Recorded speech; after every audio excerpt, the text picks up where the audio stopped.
हैदराबाद में Krishna water pipeline के कामों के सिलसिले में हैदराबाद के चंद इलाकों में पानी की सप्लाई 24 घंटे तक बंद रहेगी।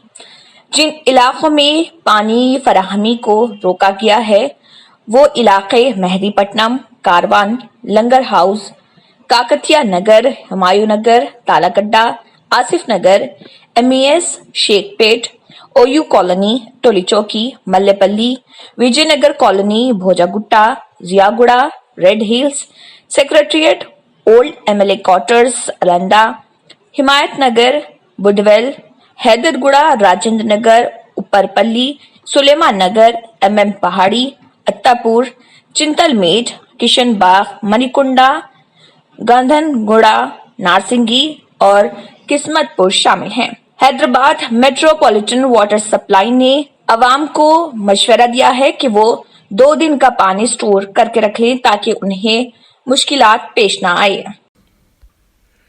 India's best NEET institute now in Hyderabad. Shaheen Group of Institutions presents the leading institution for its achievement in NEET results. Hygienic, clean and disciplined smart campus for boys and girls separately. Shaheen Academy, Hyderabad. Our students have attained 1,000 plus free government medical seats in the last 5 years. Hurry up. Admissions are now open at Charminar, Aramghar and Malakpet. Hurry up now.